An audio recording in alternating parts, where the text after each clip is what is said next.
Thank you all for being here this evening. We understand on a weekday and a school day to have you out at this point can sometimes be challenging, so thank you to all that are here.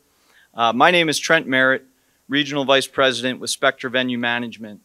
On behalf of our organization, our General Manager, Jim Grafstrom, and our entire management team at the Crown, we're very proud to have managed the Crown Complex since 2013 on behalf of Cumberland County, the Civic Center Commission, and this entire community.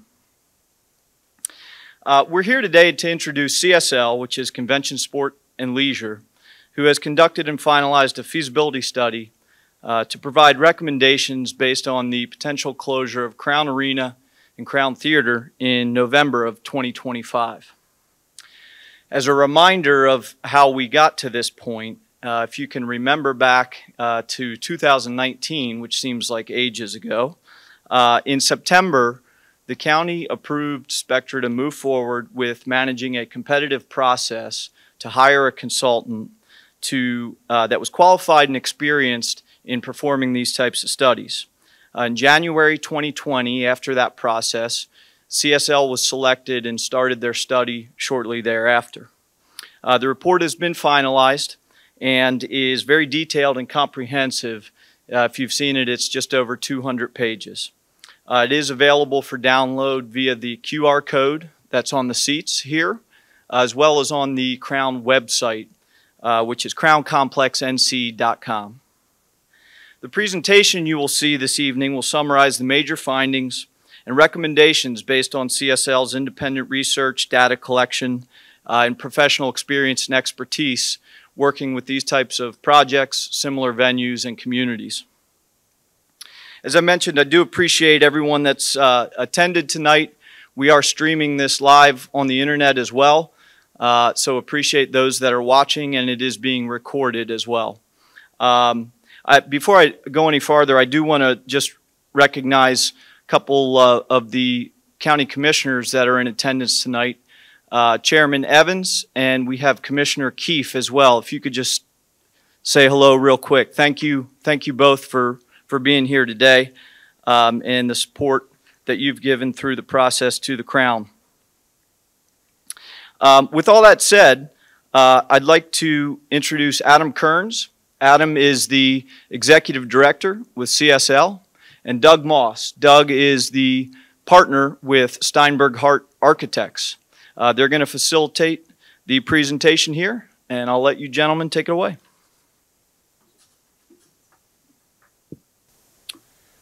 Thank you, Trent, and thank you everybody for being here. As Trent said, my name is Adam Kearns, Executive Director of CSL International based in Frisco, Texas. And CSL led a diverse and multidisciplined project team that consisted of Steinberg Hart, represented by Doug Moss, and also P3 partners, public participation partners, represented by Simone Robinson, who unfortunately couldn't be here tonight, but was integral in the public information sessions, as well as the kind of being a local market expert. CSL brings the market and financial feasibility expertise, while Doug brings the architectural and design expertise. Our project team has also had a significant experience in both the local and regional area, as well as similar entertainment and sports venues throughout the country. So a lot of experience in all of these different areas. As far as the study process goes, our project team conducted a comprehensive independent assessment to determine the market and financial viability of a potential venue here in Cumberland County. So as you see over here on the graphic, there's a lot of different elements that went into that research process, both in the terms of interviews and surveys and demographic analysis and trends analysis. All of those different types of things serve to ultimately help us make recommendations on estimated utilization, building program, cost, which then also end up influencing the financial operations, the economic impacts, and the overall funding potential of the venue. So what I want to first kind of kick this off with is some of the key findings that we derived from that comprehensive market assessment that we did, and then walk you through some of the guiding framework that led us to these key findings. First and foremost, the Crown Complex has served the local community with events, for the last since 1997 when the Coliseum was opened.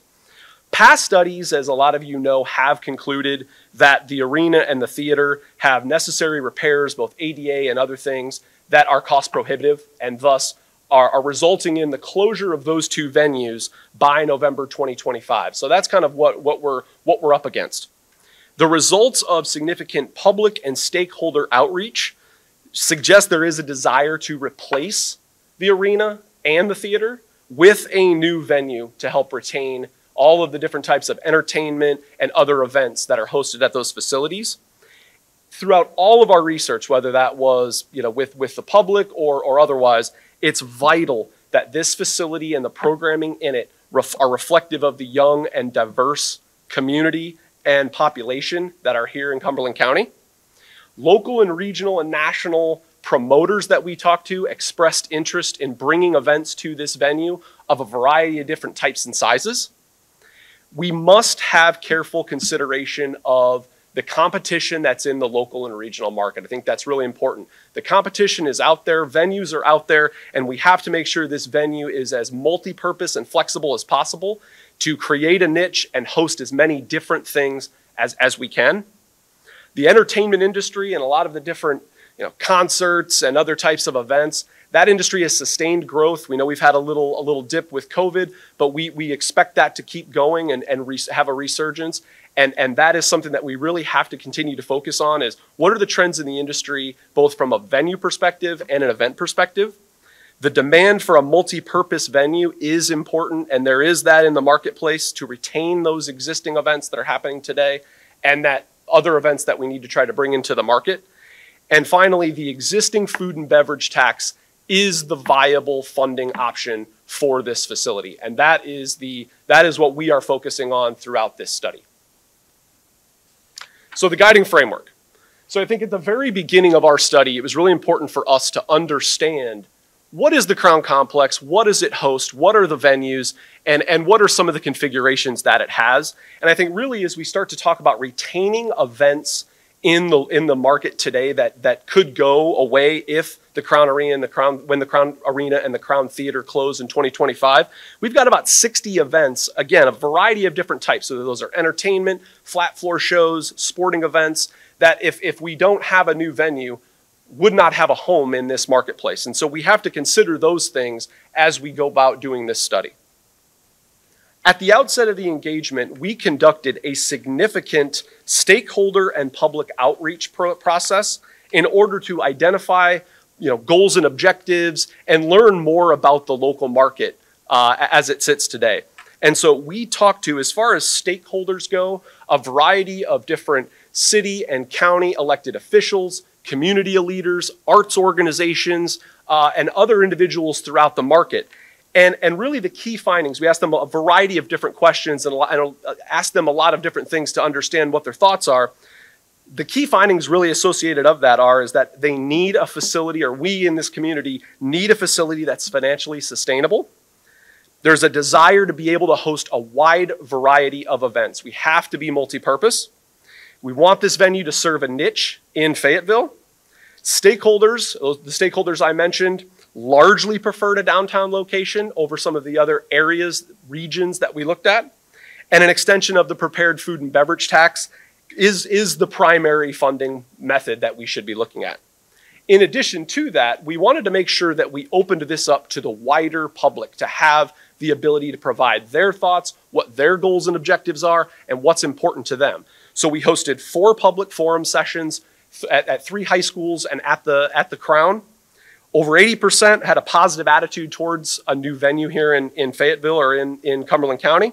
The top events that people wanted to try and go to and attend are concerts, theaters, and musicals. The majority of those participants did prefer a downtown location as well.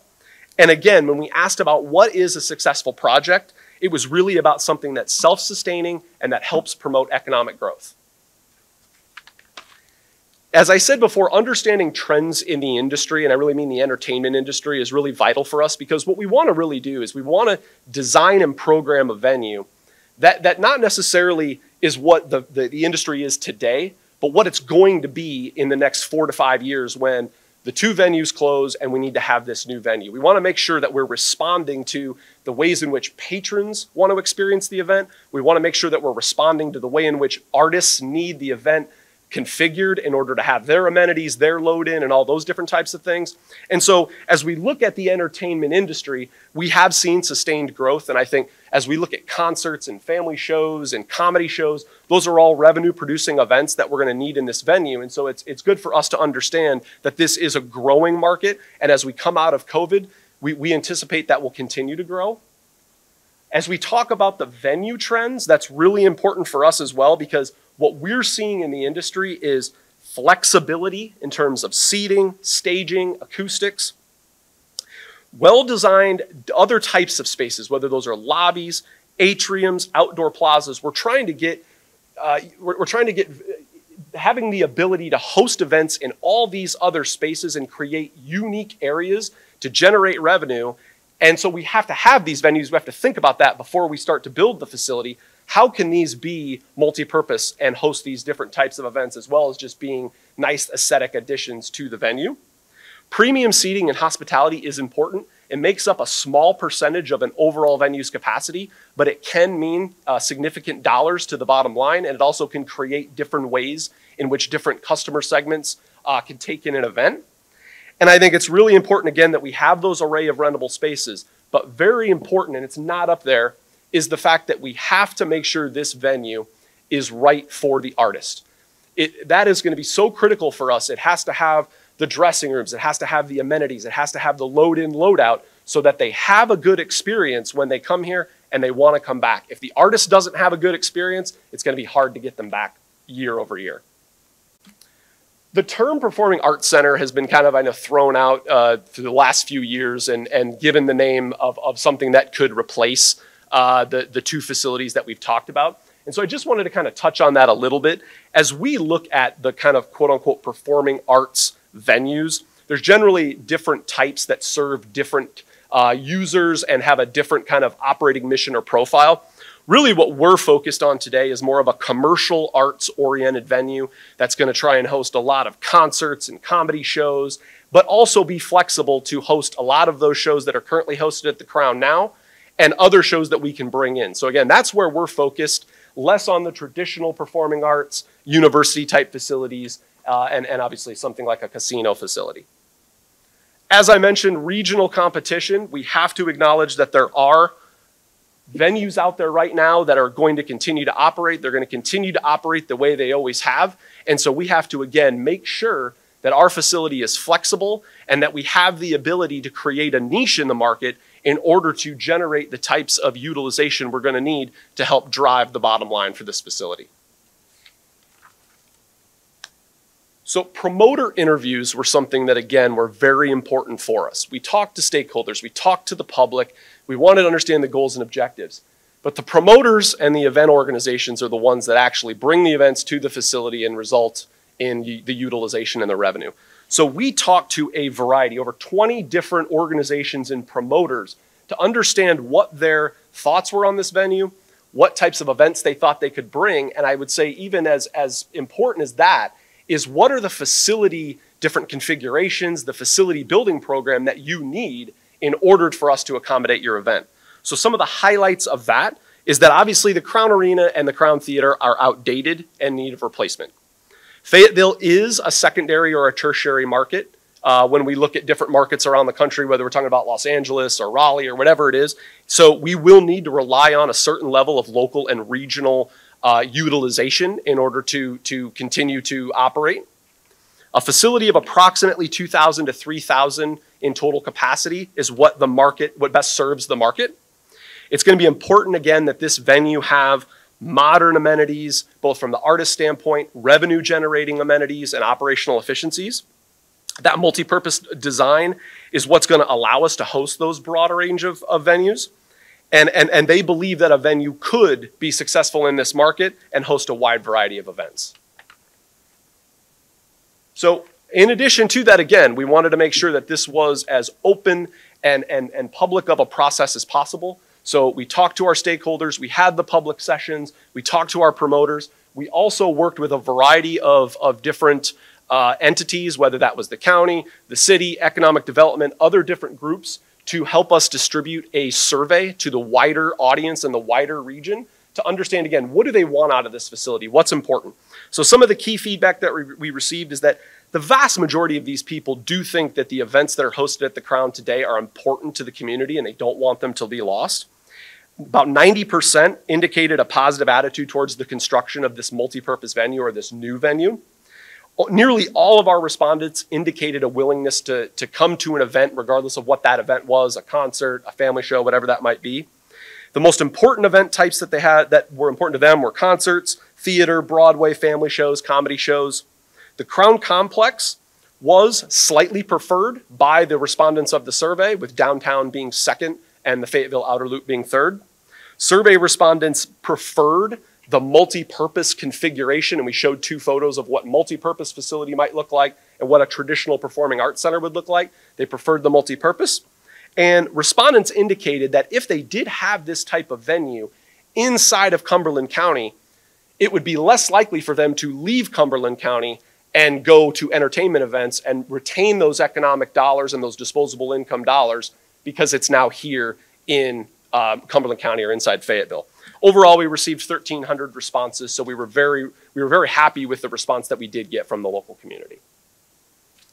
So as we talk about the multi-purpose nature of this venue, and we talk about the utilization that's so important that the Crown Theater and the Crown Arena have today, one of the things that we looked at is we're under the belief that of the shows that are, or the events that are hosted at the Crown Theater today, those largely will all shift over to this new multi-purpose venue.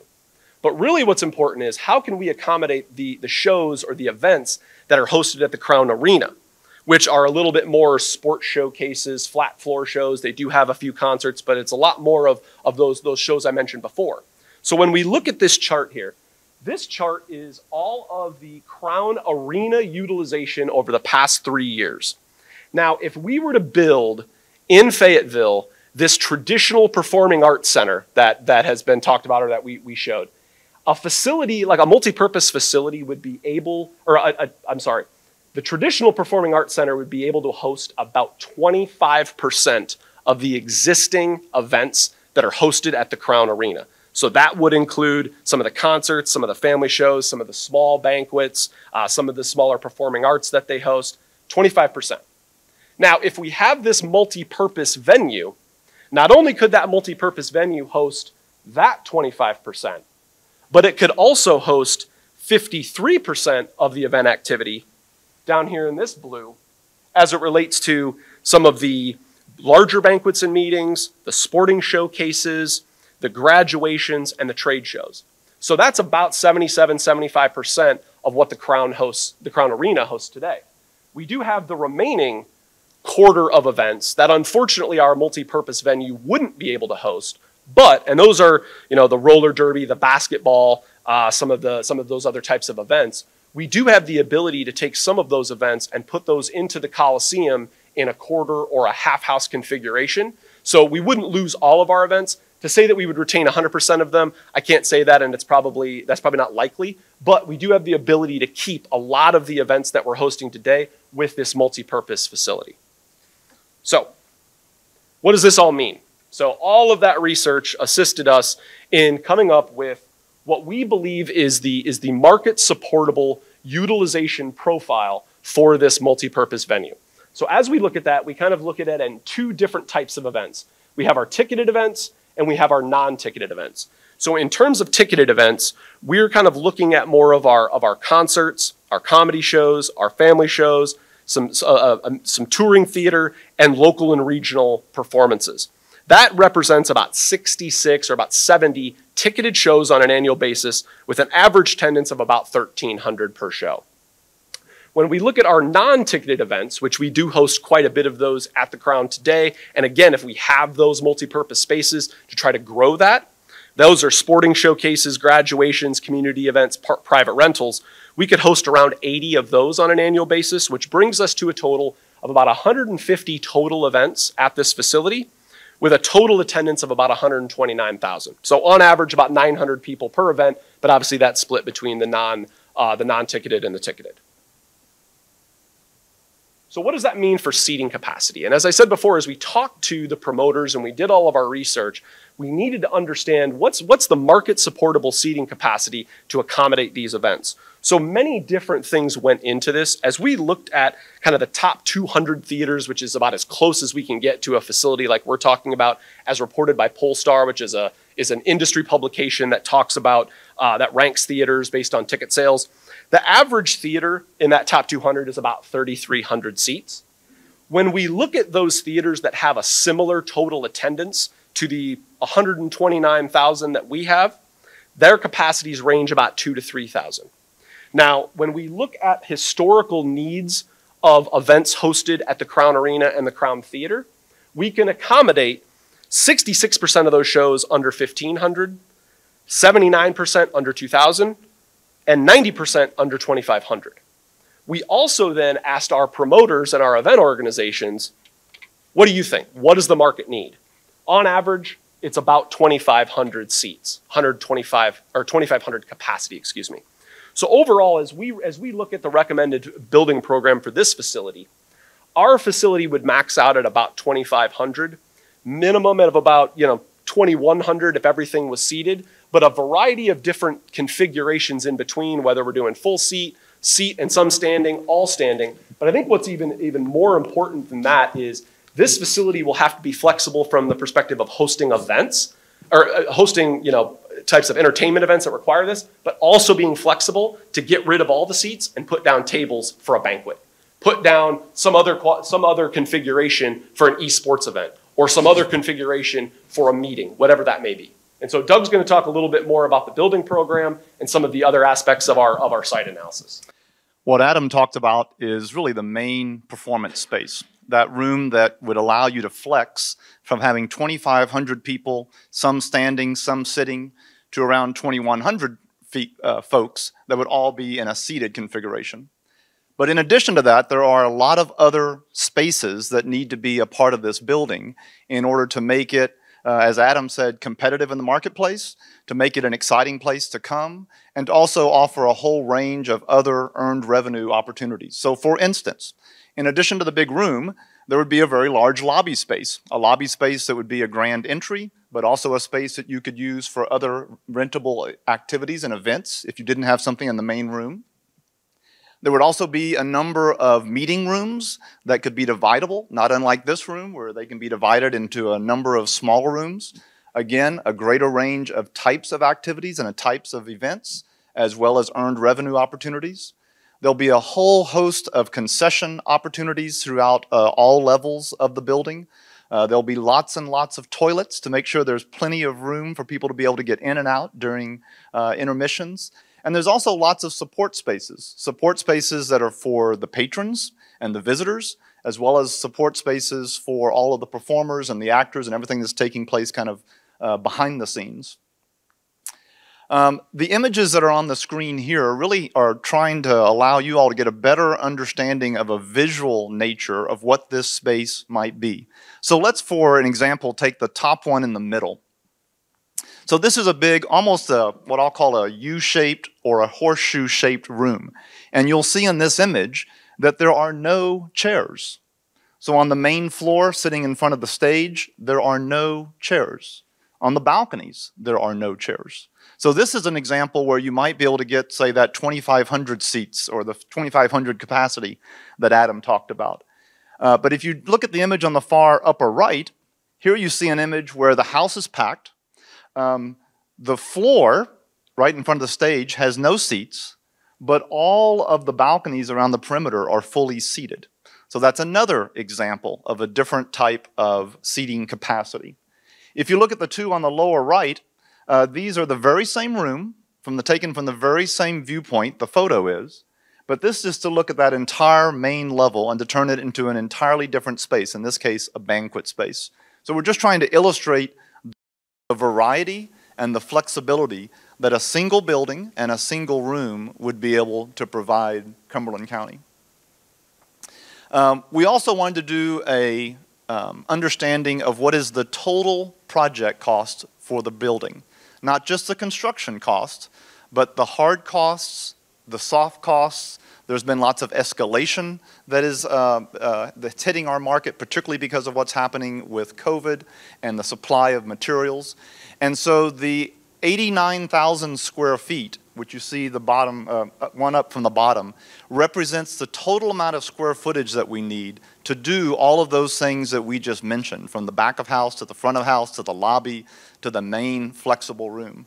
And somewhere between $75 and $80 million is that overall cost. Now, the one thing that does not include is the selection of the site.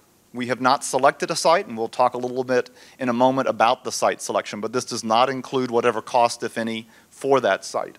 It also doesn't include escalation if you built this multiple years from now. So the 75 to 80 million assumes that within a reasonable 12 to 24 month period of time, you get to the point where you're able to start construction. If it was way beyond that, you would need to add in some additional dollars for what the cost of that escalation would provide. In addition to the program, the space program, and in addition to the construction and project costs, we also looked at a series of 3 different locations throughout Cumberland County of what the potential site would be. And we began to evaluate each of those. They're not specific sites, they're just general site areas. So for instance, one, the Fayetteville Outer Loop, that's just a general area. It's not a specific site, it's not a specific corner. We've also looked at downtown, which is the one labeled number 1 on the map. And then also somewhere here on the Crown complex. So we thought those would be 3 variety of potential locations that we wanted to have as a part of this study to allow everyone to understand what are the pros and cons of potentially locating an arts venue like this in one of those 3 locations. And ultimately, you'll see on the bottom right the scores, where the one that seemed to have the most prominence and the one that might have the most advantageous, not only today, but looking 10, 15, 20 years into the future, is the one that would be in the downtown location. And then you'll see the points for the other. And if you go to the next slide, Adam, this is very hard to see from where you all are, but you'll have it on the QR code and the document that you can find there. This is looking at lots of detailed analysis of thinking about site issues, thinking about walkability, thinking about the opportunity to expand, thinking about the opportunity for other partnerships, all kinds of things along the column on the far left-hand side. And then the blue columns on the right-hand side are taking each of those sites, the Outer Loop, downtown, and the Crown site, and looking at what's the value of each of those, and then ultimately the resulting score. So this allowed us to think about a whole host of issues of not just the site cost, let's say, but all the other outstanding potential opportunities to make one site over the other better or worse. So Adam, you want to continue with some of the financial topics? Yep. So obviously all of the information that we've presented goes into coming up with all of our recommendations. And as we think about the event profile and the estimated demand, that really factors into how we feel the annual financial performance of the venue will happen. And so as we look at the financial operating pro forma, we assume kind of a stair step up from years 1, 2, and 3 in event activity, which is why we consider year 3 as kind of a stabilized year of operations. And that's why you'll see when we look at the net operating income, why those numbers are different is because we're talking about a stair step up of event activity. But as we think about this venue, this is a venue that's going to be a modern venue, a state-of-the-art venue, with a lot of the revenue producing opportunities and capabilities that we talked about as are needed in order to be successful. We're going to have operational efficiencies that other older, out-of-date venues don't have. And so as we look at this financial operating pro forma in a stabilized year of operations, and as we consider some of the main revenue drivers of rental income, concessions and catering, advertising and sponsorships, and other types of sources, our annual revenue is about $2.7 million in a stabilized year of operations. Our total expenses are about $2.1 million annually, resulting in a net operating income of about $700,000 a year. Now, there's different assumptions that go into that operating pro forma, mainly that this will include some of those premium seating areas that we talked about. They're going to include those other event spaces that we can use to maximize utilization, maximize revenue in those areas. We also are assuming that this would be operated by a third-party management company that's going to aggressively market this venue, use its industry context to bring in those more profitable events like the concerts, the comedy shows, and other such events. And we also do see synergies between what the Crown is doing today as far as staffing and operations and what this facility can bring too. So we do see those operating efficiencies as well, helping to drive the bottom line on this facility. Now, in addition to that, anytime you build a sports or an entertainment venue, there are economic and fiscal benefits to the local and the regional area. As we and that's due to the spending that goes on inside the venue, outside the venue in the community, as well as construction. And so as we look at what this means from an economic impact perspective, we have gross direct spending numbers. And that's all the spending that goes into people attending events at this new facility and the construction.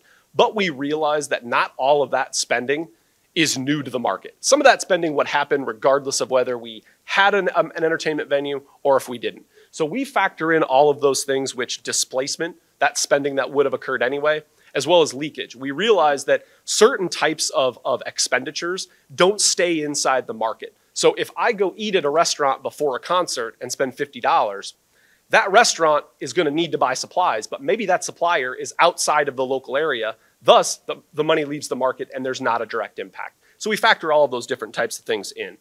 We really speak in terms of net new, what is new because of this project. And so we factor in the direct expenditure, I go to that restaurant, plus the re-spending of that money that happens when businesses use suppliers. You know, suppliers, they hire people to work, they pay taxes, all those different types of things. Ultimately getting to what we call total output. What's the total economic output of this venue? The total output then is utilized to come up with our jobs that are created because of this venue, the resulting personal earnings, and the fiscal impacts in the form of tax revenues.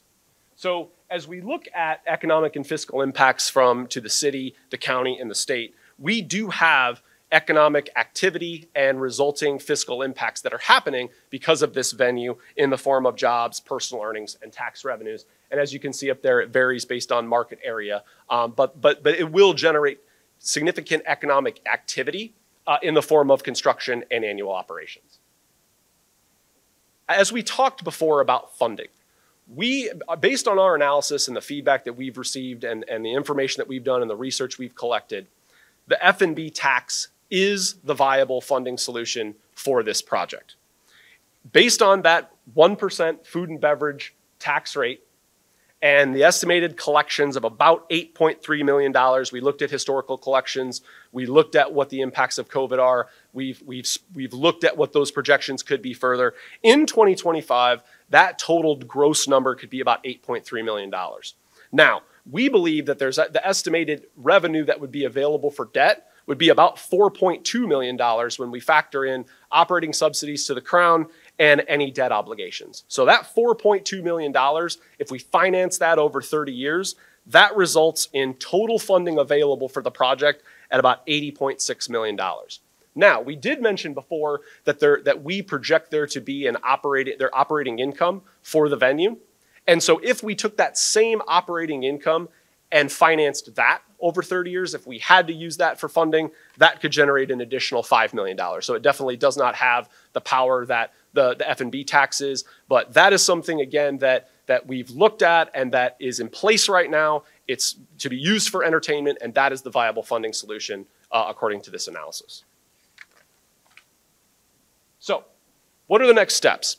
What we have done here, and I think what we're doing is operating, again, under the idea that we have the venues, the Crown Arena and the Crown Theater, closing November 2025. So we have a deadline for which we kind of want to work backwards from. And so based on what we've seen, other communities, other clients, whether those are public or private sector, this is kind of the general process that they would go through in order to get this venue developed, funded, and ready to open in time for whatever date they're shooting for. And so whether that's securing project funding, hiring an owner's rep, looking at site selection and purchase, design and documentation, all the different types of construction and architectural work that has to be done, and then finally the construction. So this is a pretty general, and we've allowed a lot of time for some of these elements, but I think This is a general frame of magnitude look at what the process would need to be going forward to be open in time for 2025, so that we don't have any gaps in the market and lose out on some of that revenue and event potential. Thank you, Adam and Doug. Appreciate that presentation, very thorough and detailed. We are going to open it up momentarily for some question and answer session, but first I'd like to invite Chairman Evans up to share a few comments. Good evening. I want to thank everybody for being here tonight. I don't see the excitement about this happening.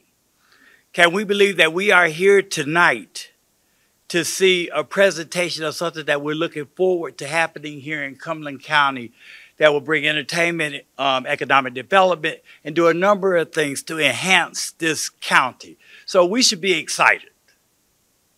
Okay, enough for the excitement.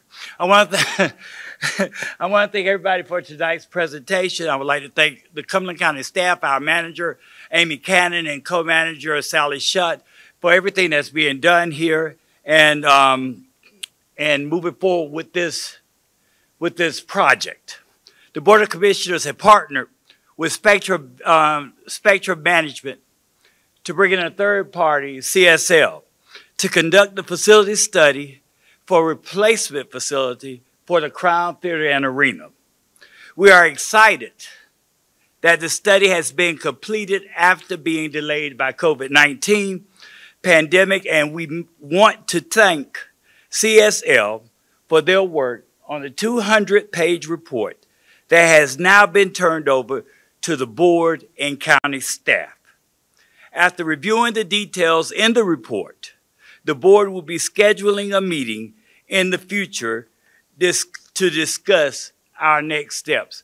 And before I go any further, I would like to bring to the mic our liaison, our county liaison to the board, to the Crown Coliseum, Commissioner Jimmy Keefe.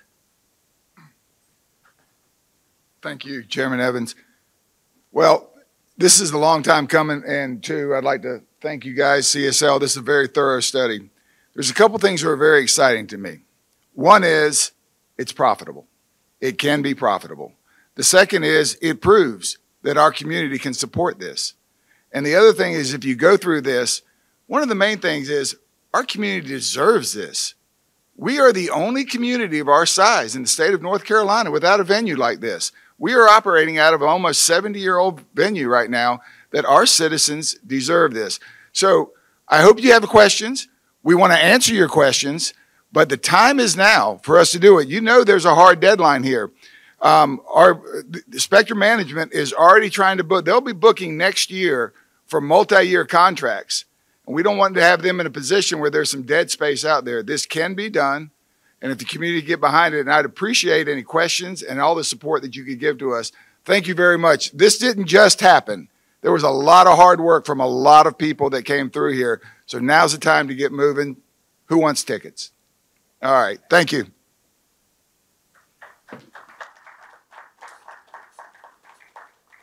And before I turn this over to, back over to Spectre at CSL, I want to acknowledge Ms. Judy Dawkins, who was chairman of the Crown Coliseum Commission. And she said at that time,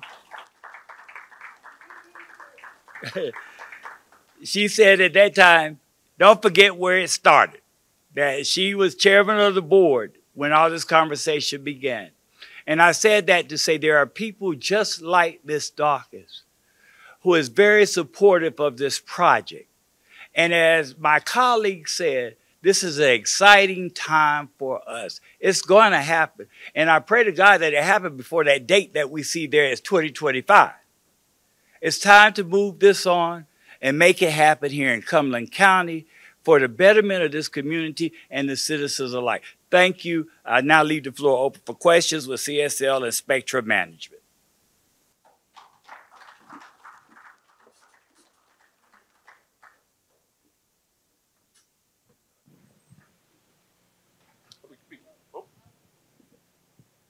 You can open it up for any questions anybody has. Yeah, if I'm asking talking about 2,000, 2,500, 3,000 seats. So can you break down what kind of parking would be needed to support that type of a venue, those three sizes? Because, you know, you can build the most beautiful facility in the world, you know, with the finest state-of-the-art equipment. But if nobody can come and find a place to park, that's could create some issues for you. So I appreciate you answering that question, if you could. I think I'll let the architect take that question. So parking is typically the #1 concern that people have on large event spaces like this. And so that's one of the things that needs to be thought about when we're looking at either the downtown site or any of the other sites. And that was one of the factors on that site evaluation of the pros and cons for each of the sites. And so as they're getting to the point of selecting a site, that will need to be a part of the consideration as well. So some of these sites you might be able to have shared parking if there's already some other use, and so that's another consideration. So we can't agree more that the parking, understanding where it is, how easy it is to access, whether it's cost or whether it's free, all of those things are going to be a critical part of making it a success. If I may just follow up.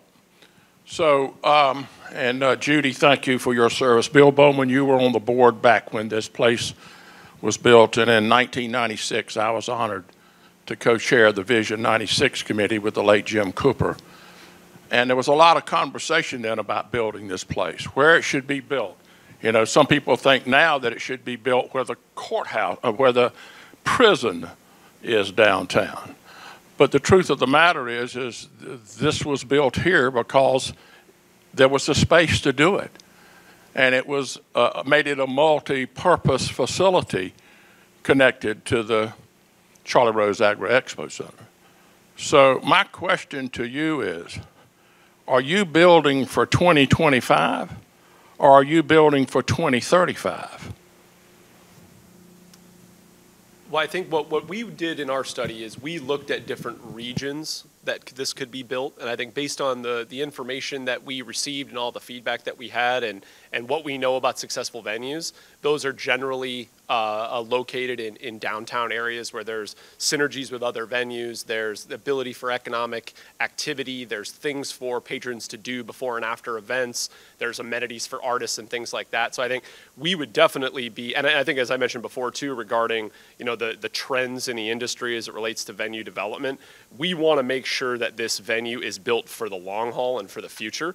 And so if I have to pick between 2025 or 2035, I'm going to say 2035, but how about 2045? We want to make sure that this is as successful as possible, and we think somewhere in the downtown is where it will be the most successful. We do not know where. There is no specific parcel of land or anything that was considered at this time, no. Just curious, what is your life expectancy? I'm sorry, thank you. What is your life expectancy of this new facility? Doug, I'll let the architect answer that. Usually in the range of 30 to 50 years. Okay. And a big part of it deals with the equipment. The facility could be there for 60 years, 65 years. Right. But you may need to come back in, and whether it's theater equipment, audiovisual equipment, projection equipment, all of those things may need to be continually upgraded, because these are going to be buildings that have an enormous amount of use and abuse.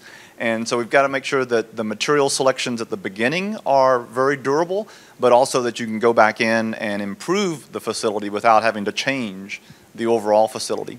Which is exactly my next question. In your projections, what is your reinvestment amount or percentage that you're planning in the budgetary requirements as being repurposed back into the facility day one to keep it at that level so that it does continue on for 30 or 40? That you keep that level of excellence. Exactly. Do you want to talk about that from the financial? I know in the kind of the F&B tax collections that we looked at and some of the things that we backed out of what would be available for debt, there are certain numbers that are, it's $500,000 a year, I believe, that's put back for capital maintenance of the whole Crown complex.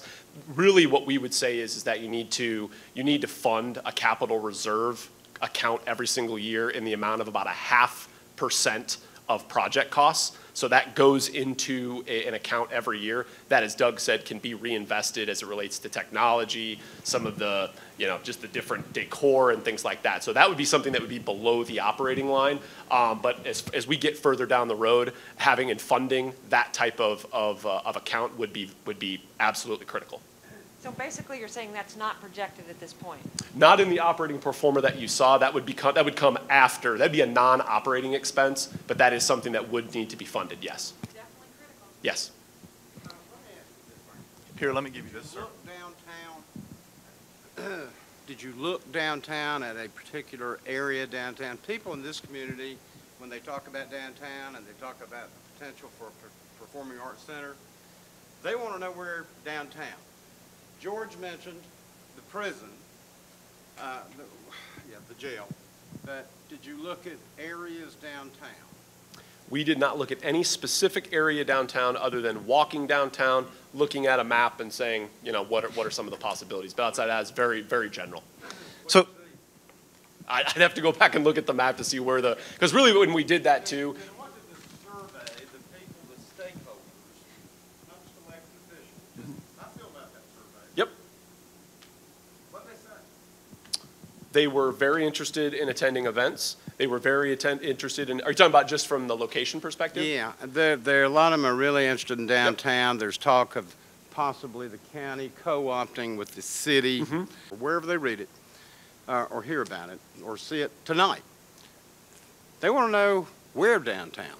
That's a question that's on their mind. Yeah. It's a reasonable question. Yeah, unfortunately, I can't answer where downtown, but I can tell you based on the survey, there was a slight preference for actually the Crown Coliseum in the survey. Right. Downtown was number 2, and then the Fayetteville Outer Loop was number 3. But we gave them the same regions in the survey that we showed you tonight. I understand that. So they're saying their first choice is right here on this property. According to the survey, that received a higher ranking, yes. Okay.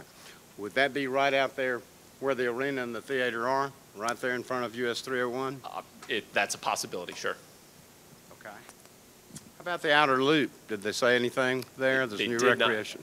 They did not, and that is a very, very large area that we did not place anything on, no. And it has great access for traffic and egress and ingress and so forth. And we considered all those elements in the site analysis and in ranking the different, and scoring the different regions, yep. Okay.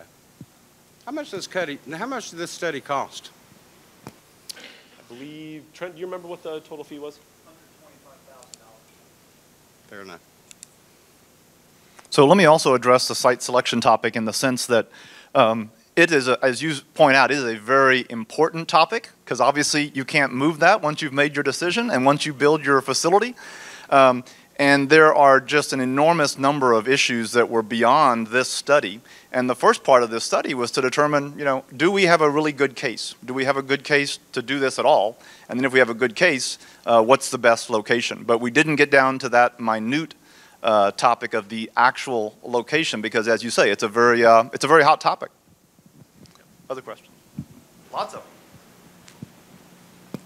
Thank you. Exciting, very exciting. I say this to the members of the commission and the community as a whole. Let's not do what we have historically done, which is undersell the city's and the county's ability to sell a big project like this. And let us not sell ourselves short by under-visualizing the potential. And I'm one of those who says we got to think at least 50 years in the future. And we've got to think big because when that door opens, that's how everybody who has a certain impression of Fayetteville and Cumberland County, that's what they're going to take to the bank the next day. So please, let's think big. Who was next? I'll go. I mean, ironically, I'm going to say something contrary to you, John. And I do want to say, you got to do something. Jimmy, it's a great pitch. So, I mean, Jimmy and I have had our words about this project. But my question is, and it went so fast, but when you did your market analysis, I saw that and that's what I do. We sell tickets, right? There were 1,300 respondents. Your average audience attendance was 1,300 people. When you did your metrics based on 126, if I take 1,300 and multiply it by 60 events a year, simple girl, I get 78,000, not 126,000. So I'm wondering, did you build your budget on your expectation that you're going to serve 126,000 people a year, or did you build it based on what the market analysis has been heretofore, which is the 78,000? Do you see what my question is? No. Okay, great. Let me go a little slower for you. My question is, did you base the amount that it was earning? So you said that there were 60 events a year, and you said the average attendance of an event was 1,300. So when I do that math, I get 78. What I'm concerned about, John, just because you know in Fayetteville, it's a last-minute town, and nothing sells seats like a sold-out house, right? So if we overbuild and we create a space that you have to bargain sell tickets, it ain't doing anybody any favors. Do you know what I'm saying? I'm not talking about project that I hear is flexibility. I like that too, Jimmy. I like the flexibility. I like a flex. We're in, so we're trying to find the common ground. I'm trying, Jimmy. I'm trying to find you halfway. We don't know what's going to be popular in 50 years. But my point is, when you did this analysis and you said there were going to be 60 events a year, and you said 1,300 people is the average audience attendance here, right, Jim? 1,300 average audience attendance. You're talking about the average attendance for the ticketed shows. Well, yeah, man, we in the business of selling tickets, ain't we? Ain't nobody coming for free, right? So if that, I just want to make sure, when you said based on 126,000 for your budget, what I don't want Fayetteville to be stuck with is something that's not funded. That's what, because that's your point. So it's like, is your metrics based on what we are selling or what you hope we will be selling? What you would hope to be selling based on what events are here now and what events we're going to attract with a new state-of-the-art venue. Yeah. Okay. Sorry. So an average house is 1,300, and you think that 2,500 people are going to show up. I want to know, is 1,300 based on what the community can serve, or is it based on what your promoters want? That's what I'm trying to get to the bottom. It's both. I think the promoters know the market, and we looked at the market. We talked to a variety of different event organizations and promoters, not just one or two Live Nations or whatever. Yeah. And so that is what went into helping us come up with these assumptions. Okay. Thanks. And if you look at the detail too, and it's a great question, and it's really central to the design that Doug spoke about, but if you really look at the detail here, the 1265, as you can see, we're referencing, and again, the top half of this slide is the ticketed events. The non-ticketed events, which are your private events, might be a banquet, etc., still significant revenue producing events, just not ticketed based on the format. You can see that we are projecting sold out at 2,500 events, but we're also being realistic in that not every single event that's ticketed will sell out. So there are some that bring that average down from the maximum capacity of the design concept that's been recommended here. And yeah, let me be clear, non-ticketed doesn't mean non-revenue. Well, first of all, thank you guys, for all the hard work that you put into this. We appreciate it. We appreciate everything Spectrum has done under the management of Jim Grastrom. Brought great venues here, and it's been wonderful, and we're sure it's going to get better in the future. My comments is, in a county where a population is 320,000, and you do a survey of 1,300, that doesn't really seem like a good sampling of the overall population. And it surely doesn't show an overall enthusiasm for such a project like this, though I'm very enthusiastic about it. I think it can be a good thing for the county and for the city. But on a project of this magnitude, it takes cooperation of organizations and governments. So my question is, what kind of cooperation are we going to have between the local municipalities, the city, the county? Will they be able to work together to see something like this come to fruition where it can benefit the generations. I looked over my shoulder and I saw Councilwoman Keith here, which I really appreciated. But before she slipped in, I didn't see anybody here from the city. And the #1 site selection was for this thing to be in the city to benefit the citizens and to create economic development. So my question is that going to be part of the master plan, and are we going to get buy-in from all these organizations to make this thing happen in a positive manner where it can benefit the community in the long run?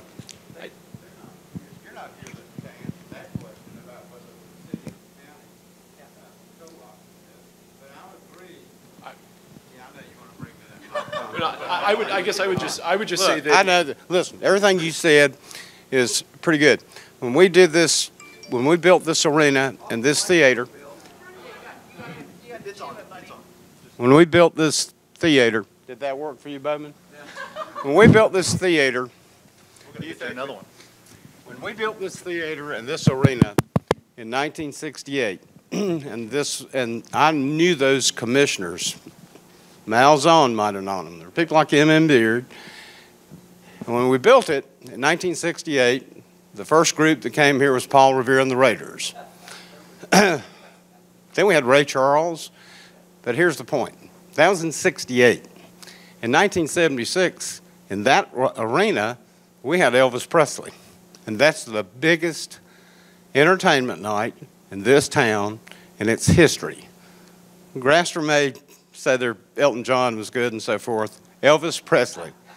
He came, it was 5,000 seat arena, 4,500. He stayed 3 nights because we asked Colonel Parker, and we told him it was a military town. If we build this, we'll get these bigger acts. Glenn Campbell came to this theater. He said, this theater, and he said, this town has great theater, but it's old, it's antiquated, it doesn't have an elevator. It's old.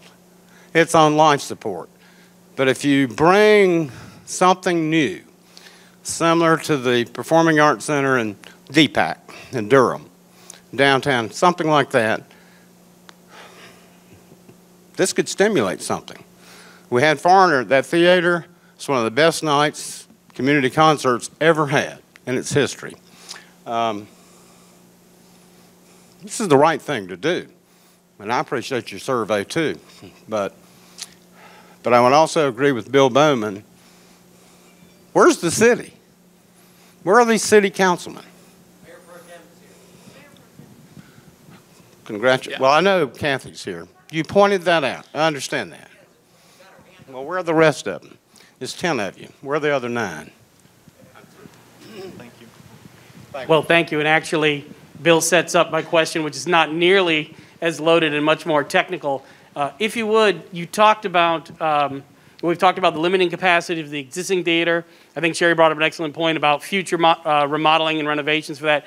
But what are we able to capture now that currently we cannot? Can you talk about that segment of shows and market, more so from a concert and arts, ticketed event than a general assembly event? Yeah, I mean, I would say it's much more along the lines of the commercial productions, the comedy shows, the concerts, those family shows, those types of events. I think we just don't have the amenities, whether, as I said before, it's from the fan experience, whether it's from the artist experience. I think that's a huge issue with the existing facilities, is that the artist amenities are not great. And so I think it's hard to get those shows. And so I think with this type of a venue, with this type of configuration, the ability to do a lot of different things, we can bring those types of events in that are not here today. Obviously, we know that we have events here that are coming and we want to retain those, but in order for the venue to be successful, we have to get incremental event activity. And so those are the types of performances that we're going to need to get through a combination of having an appropriate venue, having those appropriate amenities, and having this thing be aggressively marketed by the operator. Adam, can you go back to the map of North Carolina? The other thing I want to point out is the competition and the regional different arts venues are very different. Every one of those are very different than the type of flexible multi-use venue that we're talking about here. And so the fact that so many folks go to DPAC as an example for the shows that are happening there, you're going to see the exact reverse happening. You're going to see all those people wanting to come to Fayetteville and Cumberland County because it's a unique space, it's a different type of venue, it's a different type of group of artists than would be comfortable in any of those. So that's one of the reasons that we have defined the project in such a way so that it is extremely distinct and unique in comparison to all of the others that are in the region. Don't alienate ourselves. Do we alienate ourselves from any of those not at all, others with this layout? Not at all, because you're getting actually both and. You're able to do the things that those venues are trying to do on a more regional basis, but you're also doing things on a more statewide, bigger region. I was going to say I was 100% with you, and then you made me a little nervous there when you talked about being that different than those others. I didn't want to lose any of that. That's the joy of this level of flexibility. So that big flat floor we showed in that image that can be both seated or standing room, and the flexibility of what the seating count is, that's what's going to be able to give that wider range of arts venue. And I would say too, just to piggyback on what Doug said, I think it's important that this is very preliminary in terms of what the facility can be and all the planning. I think as this starts to gain momentum, and as physical plans were to start coming to light, I think that's when you start working with these different users to say, okay, this is our facility as designed. Can it accommodate you from a rigging perspective, from an acoustic perspective, whatever it may be? And do we need to make modifications in order to make sure that, again, we can host as many different types as possible? Yes, sir. Thank you. A great report, and it is, as everybody said, it's great, very exciting. I'm glad you put the map back up, because this kind of leads into part of my question. The regional competition is ripe in everything that you've talked about, from a venue standpoint, from an event standpoint, and those kind of things. But I want to take us outside, a little bit more outside of Cumberland County, in that from an event standpoint, it is not necessarily the kind of events that you've talked about. And maybe it's in the report, and if it is, I apologize for this. But from a Convention and Visitor Bureau standpoint, which was what I represent, the Fayetteville Area Convention and Visitor Bureau, and in the few months that I've been here, and I'm talking to the hotels and talking to Jim and others, the drawback that we have now is that there's not the ability to host the kind of events, because of there are no hotels near here, there are no venues, and transportation is lacking, those kinds of things. I think the downtown area is certainly whatever everybody talks about, being able to do that. But where have you looked at, I mean, what have you looked at? What in the analysis, competitive analysis, all the other kind of analysis have you looked at that relate to outside of the events, outside of ticketed events, outside of the kinds of things? I know you talk about sporting events, and that's great, that's terrific, ticketed events. But sporting events that we're involved in are obviously the tournament events that are bringing in outside of Cumberland County, people that are going to stay in the hotel rooms, and that's what our people that are going to pay lodgings tax, occupancy tax, those kinds of things. They're also funding funding the marketing of the community. They're going to funding Jim's ability, because Jim sits on our board. So what have you done in those? I haven't heard a lot about that. Maybe it's in the report, and I apologize if it is. But talk a little bit about that, because that's a great part of what's going to increase the economic health of this community, is bringing more people in. If other hotels are built, if those kinds of things close to where the facility is.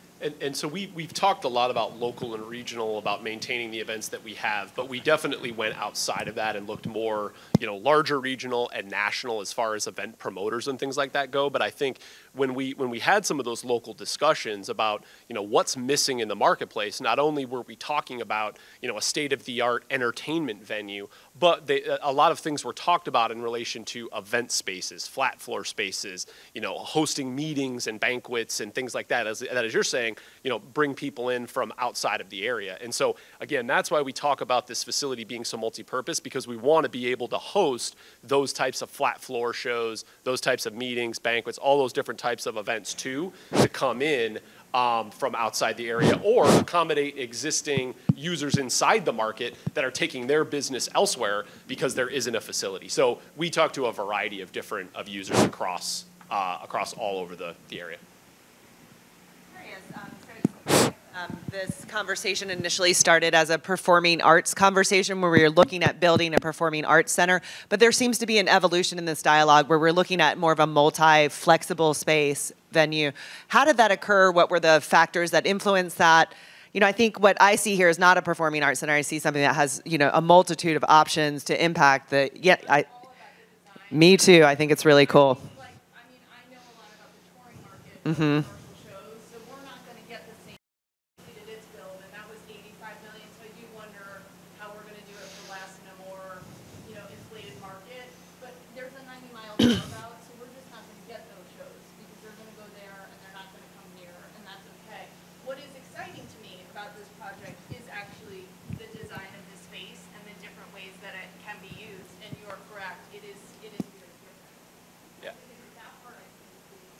Yeah.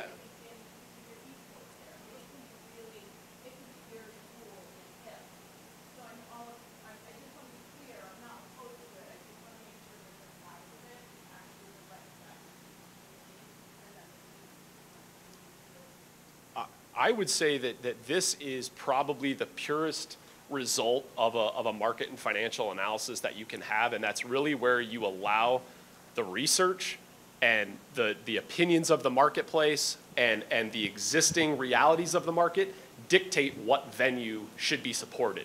We had heard that term, performing arts center. I think that's a term that a lot of people have heard outside of this market, but I think we let the results of the market research and let the people in the market tell us what's going to be most successful, what's going to allow other venues to operate exactly how they operate today without kind of creating competition. And that's what we allowed this to do, and I think that that's exactly what's happened. Thank you. You know, we're looking at this performing arts center, this whatever you want to call it, because I question calling it other than a performing arts center because that's what we were looking at before. My concern is, as a person that has grown up here and watched the evolution of the downtown area for many years, from the topless bars for soldiers walking up with their guns on their shoulders and trying to maintain traffic and maintain peace in the downtown area to where we are now. Where we are now is a town that we love and adore to be a part of. We love to go downtown, we love to eat, we love to drink coffee, we love to meet our friends there.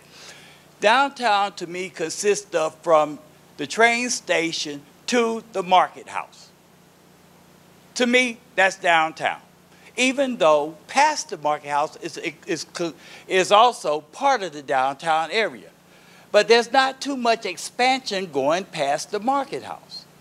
I look at Fayetteville as being my home and a place of opportunities to grow.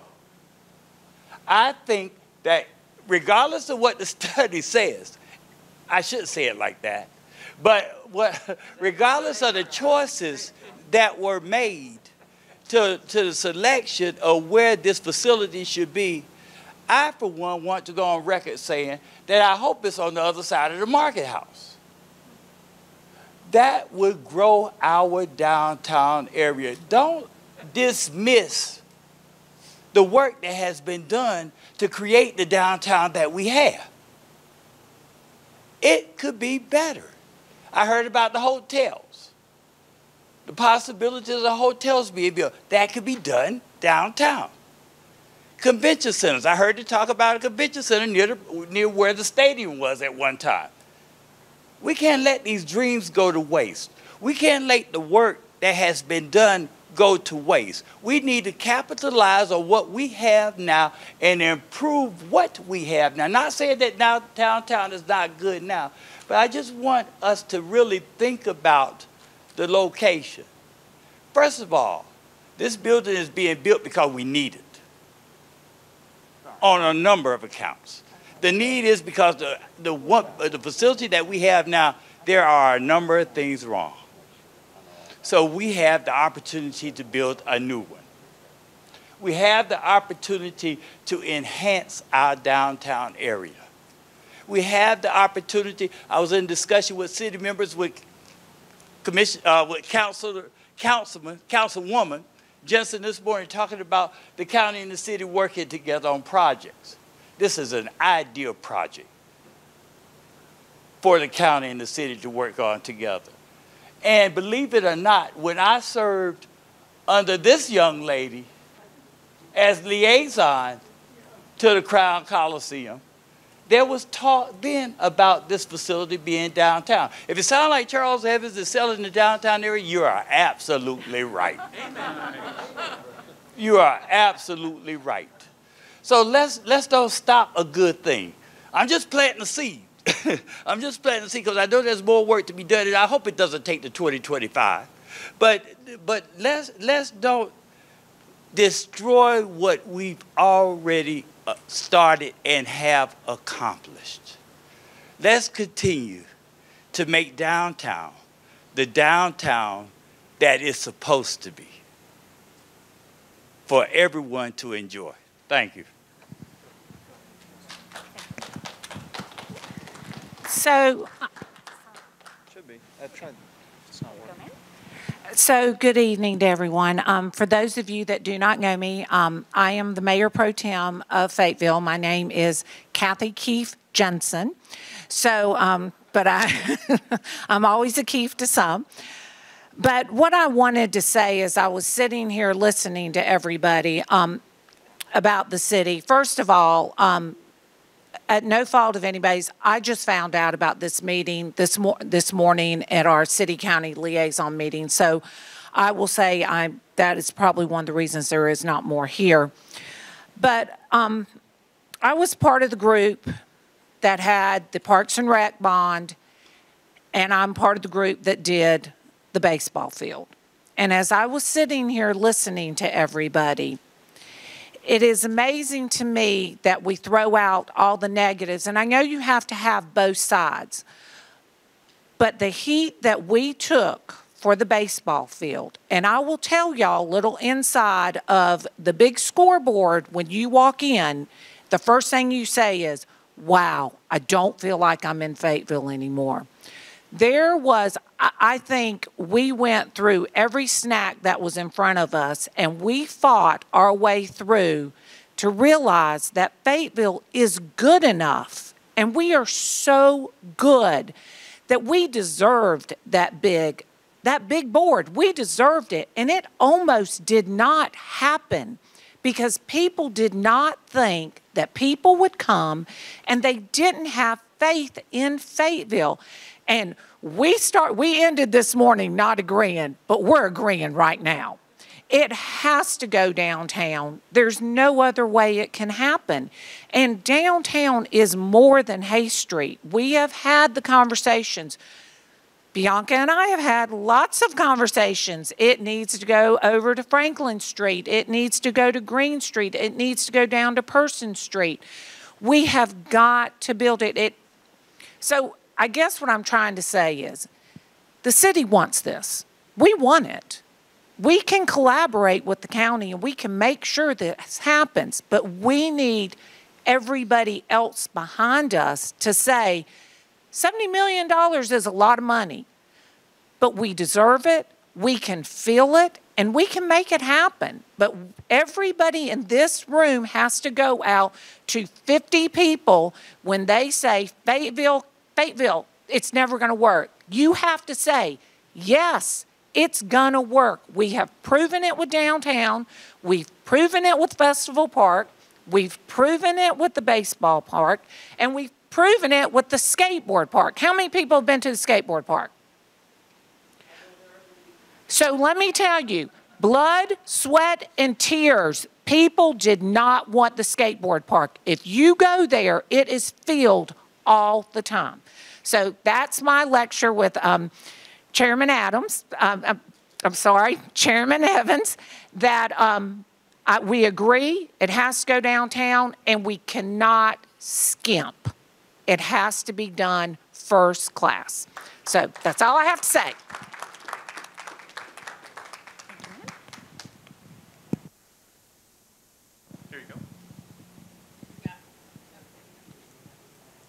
I was going to try not to talk. I'm in speech therapy because I have some speech problems, dysphonia. I may be the oldest person in the room as I look around. And I may have lived in Fayetteville longer than any of you are even born. I've been here 62 years, marrying a local boy that I met at White Lake, but he happened to be from Fayetteville, North Carolina. I'm from Dunn. That's where I grew up. I was not born there. I have loved this community from the time that I moved here. I worked at Fort Bragg 6 years, the VA Medical Center 25 years. So now you know I'm getting my retirement from the federal government. Following that, I did a nonprofit for 10 years, RSVP, which involved senior volunteers. After that, I did 3 years at the Chamber of Commerce before this fine lady took over. And I was in charge of the military affairs coming, and we would link our communities together. We're the cheerleaders. I'm with Kathy.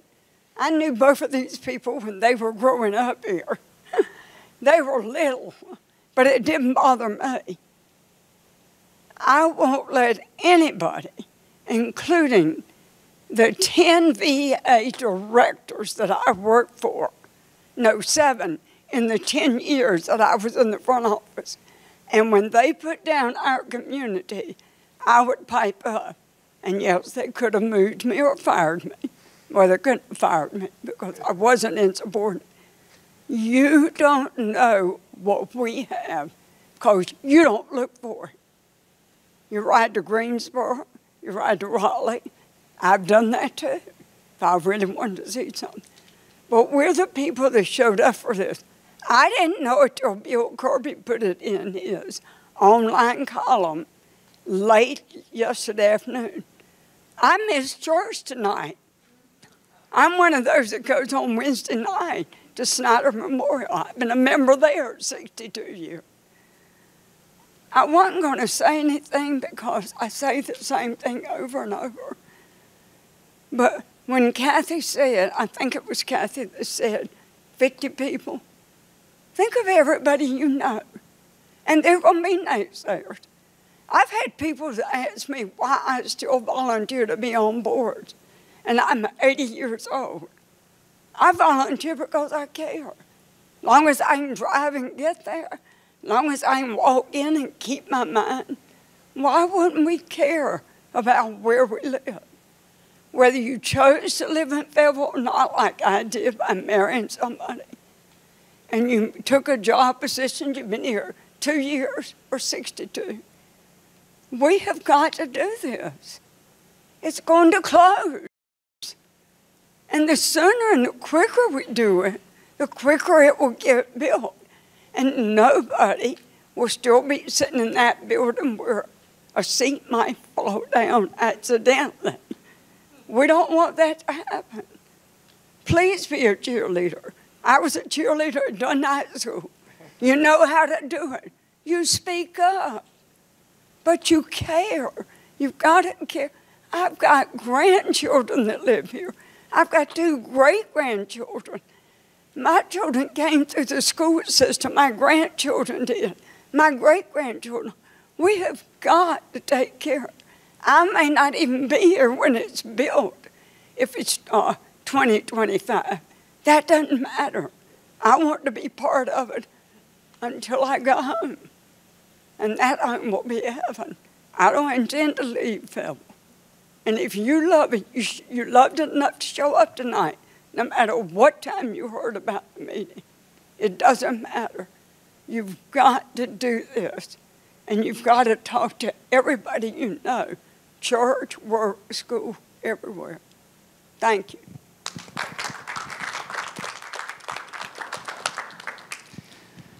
Hey, I got a couple questions. I'm not sure if this is working or not. I can't hear myself. But I'll get it back to a little bit more technical questions you might be able to answer. When you were looking at the venues that would come to Fayetteville, were you looking at the size of audience that would be required to draw those type of entertainers to a venue of this size?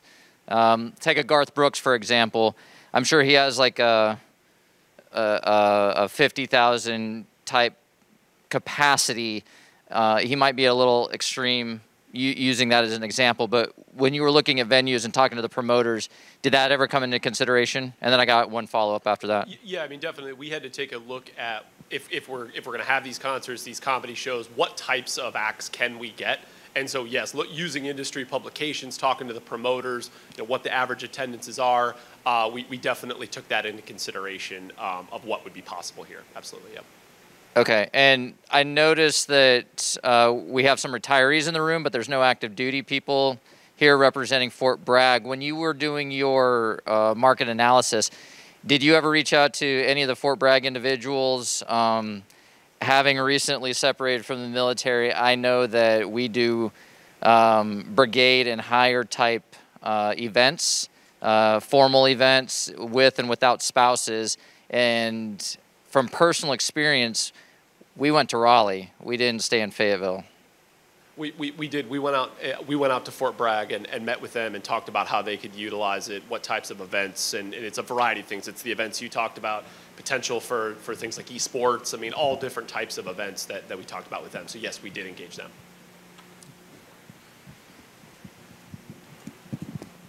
Hi. So my understanding is that part of this current facility stays operational. It's just the two parts of it that would become this new multi-purpose space. So I'm curious if you can speak, like managing two facilities in wildly different locations is no walk in the park. And so I'm just wondering like if how much of that increase in management personnel and in staff got folded into your study. And also, like, none of us do this work alone. So in the family of, subcontractors and food and beverage and all these different things that happen within a venue like this, how many of those contracts do you anticipate staying the same, and how many of them will change with a new multi-purpose space like the one you're describing? So I would say that we did consider that because, to your point, it is not the easiest thing to manage different facilities that aren't located right next to each other. But I think, there's obviously a marketing or a management company that's in the market now that knows the market. And so that's really what we considered. And I would say it's probably a little too far down the road to know what contracts would stay, which contracts would go. But as many synergies as we can have between the two facilities, I think is best, so that we have the same companies doing the same type of work. I don't know if Spectre can provide any additional things on that, but yes, it was definitely considered as throughout the study. Ditto to, it's not easy to manage two facilities that are separate. And I'm going to ask Jim Grafstrom, our general manager here, who I think a lot of folks in this room know, to talk a little bit about this. But I believe, Adam, that part of the strategy in projecting the revenues and expenses was really looking at the actuals that have historically happened here, and then using that as a basis to project future income based on a new facility, premium seating revenues, the design type that would allow flexibilities, points of sale, a lot of the things that we don't have now. Again, in terms of any subcontracted services, obviously, as we've always done, if we are managing that new proposed facility, really our business model is look at what the most advantageous relationship is for that specific facility, and we would do the same if we were in that position. Thanks for the introduction, Trent. The first thing that I do want to say to everyone today, number one, is thank you. Thank you for being here tonight. But more so than anything, you do deserve this. Whether you're here representing Cumberland County, whether you're here representing the city of Fayetteville, whether you're here representing the population as a whole, you do deserve this.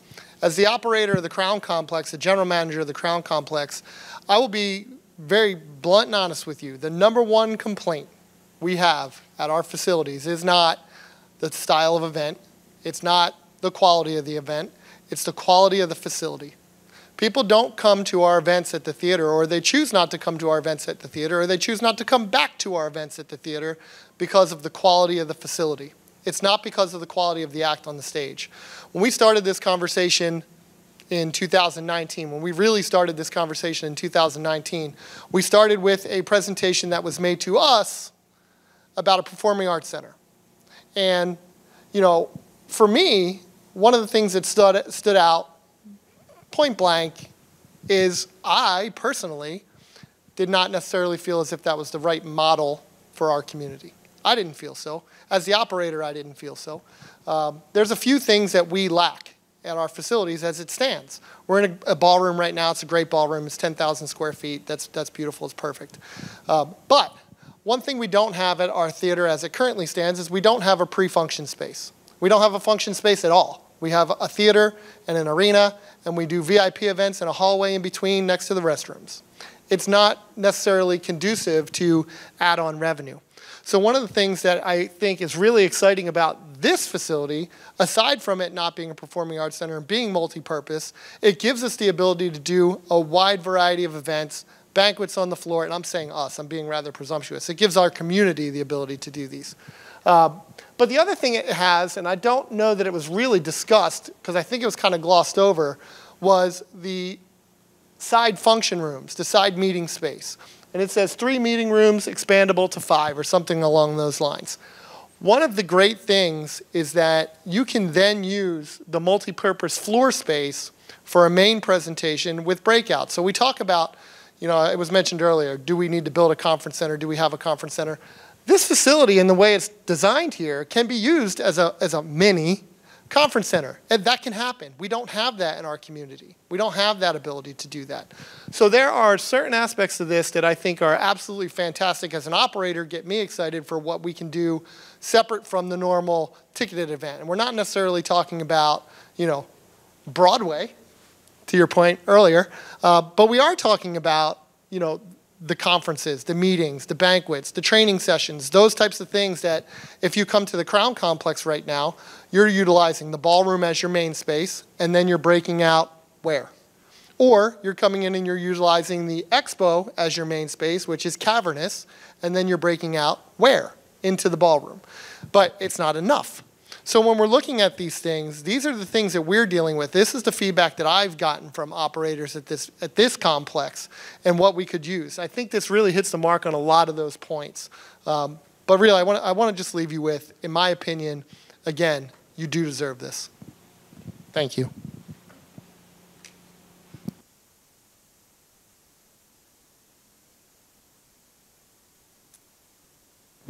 Any other questions from the group? Well, again, we sure do appreciate everybody coming out. You can tell there's a lot of passionate opinions about this, and we're very excited to be a small part of moving forward. There's a lot of potential here, and look forward to having the discussions that lead us to the next step here. So thank you all very much for attending today, and we look forward to engaging with you soon.